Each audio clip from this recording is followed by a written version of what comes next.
সিরাজগঞ্জে, তোমার এত সিরাজগঞ্জের লোক, আমার আজকে ভালো লাগছে যে আমার দেশের লোক এতজন আছে এবং এই জায়গায় পরিচয় নাই, এই যে সব তরুণ এদের চিনিও না, আমরা বৃদ্ধ হয়ে গেছি। যাই হোক, ভালো লাগছে যখন শুনতেছি অমুক সিরাজগঞ্জ, তমুক সিরাজগঞ্জ, তমুক সিরাজগঞ্জ, বুকটা ভরে যাচ্ছে গল্পে। এখন প্রশ্ন হচ্ছে চলচ্চিত্র, সেটা পরিচালক কিভাবে ফুটিয়ে তুলবে।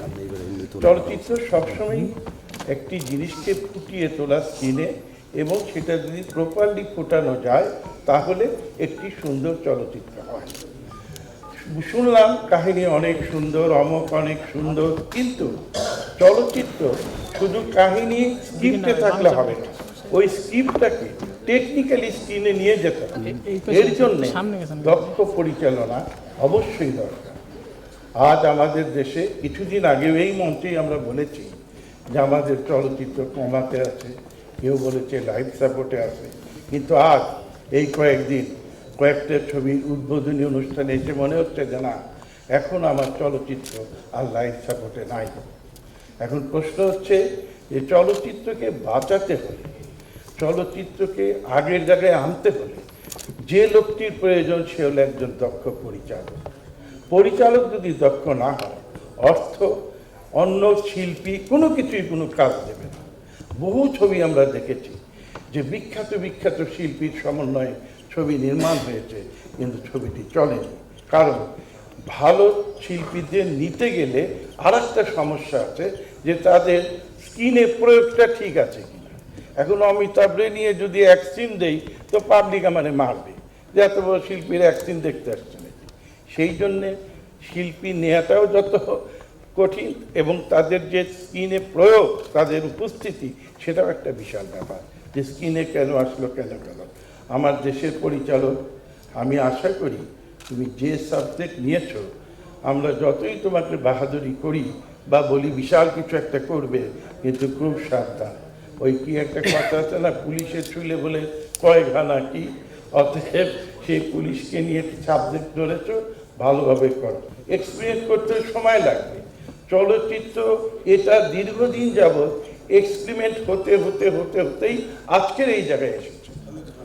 একজন শিশু যখন জন্মায় আস্তে আস্তে সে হাঁটা শেখে, হামাগুড়ি দেয়, কথা বলে, বাবা বলে, মা বলে, ইত্যাদি ইত্যাদি।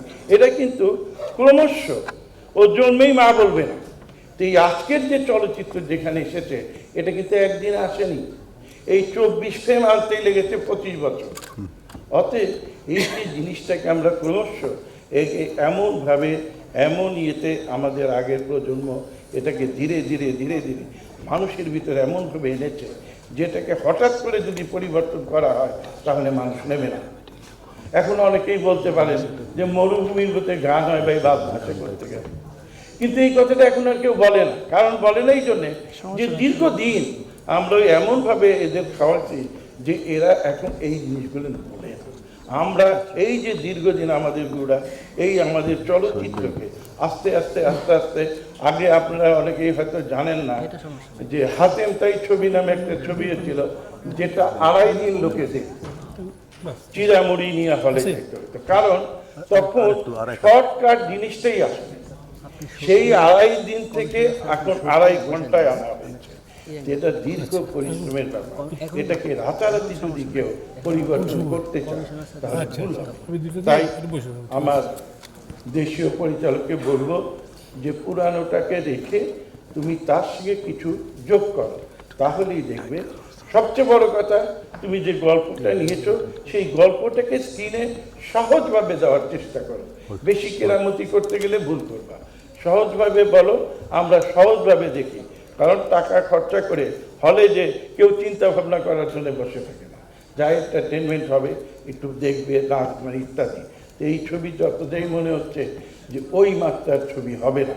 তাই এটাকে পাবলিক ধরে রাখার জন্য সম্পূর্ণভাবে তোমার সৃজনশীল মনের পরিচয় থাকতে হবে। আশা করি সেটা তোমার আছে।